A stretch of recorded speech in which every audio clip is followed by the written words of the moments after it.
You don't have to agree with Charlie Kirk. You don't have to like his politics, his thinking, or his personality. But here's the real story. When a man is assassinated on stage, in broad daylight in front of students, the only decent response among decent human beings is horror, sadness, grief. Some of what we have seen is nothing short of twisted, nothing short of hateful. There are people in our country, people that you know, that I know, people that we work with, ride public transit with, that are actually celebrating his death, cheering on that someone shot him in the neck with a high-powered rifle. Charlie Kirk was a f***ing Nazi. He was a f***ing Nazi. And you know what kind of Nazi is the best Nazi? A dead one. Someone said, why didn't Charlie Kirk just debate the bullet? One medical worker posted a video on TikTok saying, I'm glad he got shot. I hope he dies. I don't care. A coach at Baylor University posted, this makes me giggle, in response to a breaking news report. I want to back up to these last two. I don't know who posted the first couple, but the last two, one was a medical worker, which suggests that they have at least enough IQ points to be in that profession.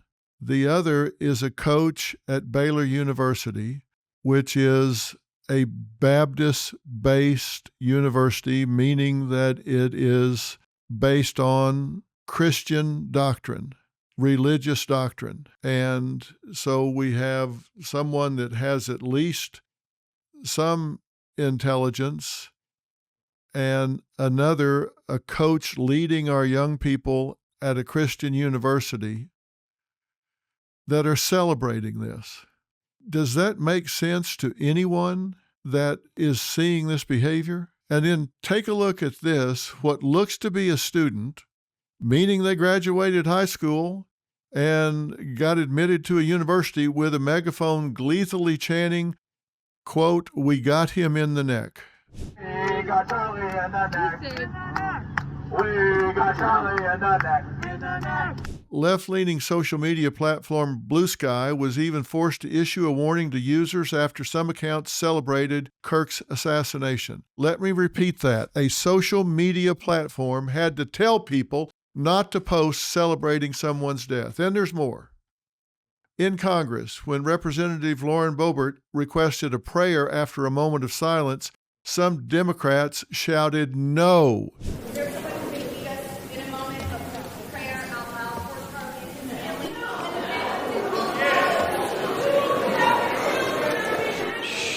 MSNBC analyst Matthew Dowd sparked outrage after suggesting live on air that the gunfire might have come from one of Kirk's own supporters. We don't know any of the full details of this. That we don't know if this was a supporter shooting their gun off in celebration, or so we have no idea about this. He was fired. What makes these reactions especially grotesque is that Charlie Kirk built his life around civil discourse, not violence. Let's go through this. How am I a fascist? No. Dude, like Can you name one thing I believe that's fascist? You believe that, like, you on.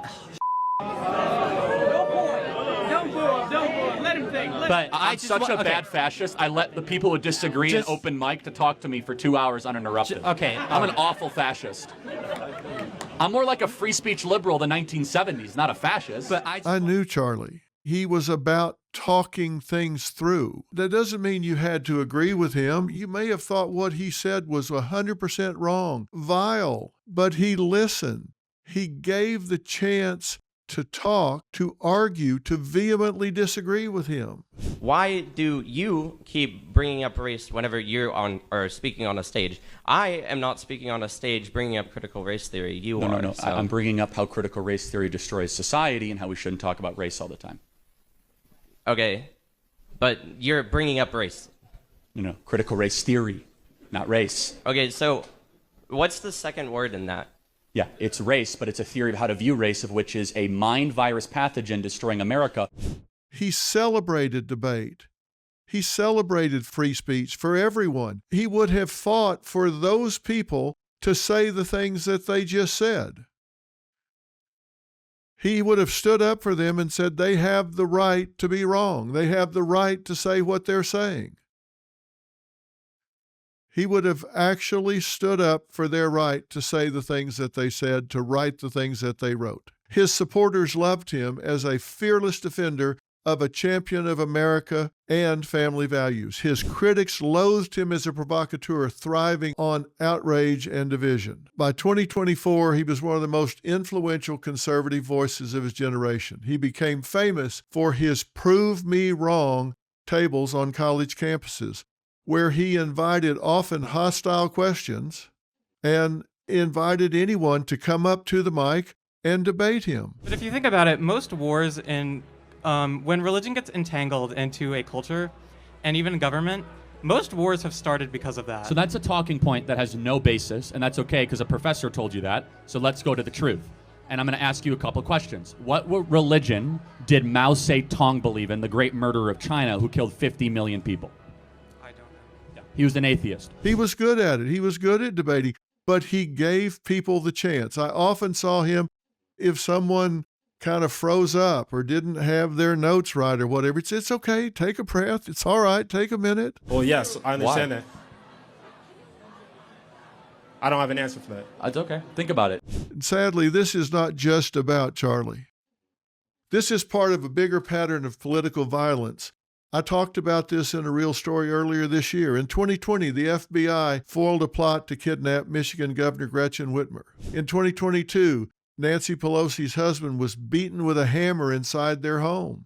In 2024, Donald Trump survived an assassination attempt. Earlier this year, Molotov cocktails were thrown into Governor Josh Shapiro's home. Former Minnesota Speaker Melissa Hortman and her husband were murdered. State Senator John Hoffman and his wife severely injured. And now Charlie Kirk gunned down while speaking to students. And by the way, he wasn't up ranting and raving and running back and forth. He was just sitting in a chair, just talking to people. Violence doesn't discriminate. Bullets don't check party ID. Charlie Kirk built his life. He defined his mission around civil debate, around showing up on sometimes hostile campuses and saying, "Debate me." He welcomed any challenge and relished every moment of those interactions, but his death and these ridiculous, disgusting, grotesque celebrations that followed prove something chilling. We've crossed into an era where some Americans don't want to debate their opponents. They don't want to win the argument. They want to erase the opponent. And when murder is mocked, when death is celebrated, when it's sensationalized and glamorized, politics isn't a conversation anymore. It's a graveyard. It will deter people being willing to speak out. And as someone has said, when we have answers we can't question, we're in a real sad state of affairs. And that, sadly, is the real story. Wherever you're getting The Real Story, make sure you subscribe and follow. I'll see you tomorrow. Homeowners, when's the last time you checked on your home title? If your answer is never, then this is for you. Scammers are stealing titles and your equity is the target. Criminals forge your signature and just like that, your home title can be transferred out of your name. That's why I partnered with Home Title Lock, so you can find out today if you're already a victim. Use my promo code Phil at HometitleLock.com and you'll get a free title history report. Plus, you'll get a free trial of their $1 million triple lock protection. That's 24/7 monitoring of your title. Urgent alerts to any changes, and if fraud does happen, they'll spend up to $1 million to fix it. That's HometitleLock.com, promo code Phil.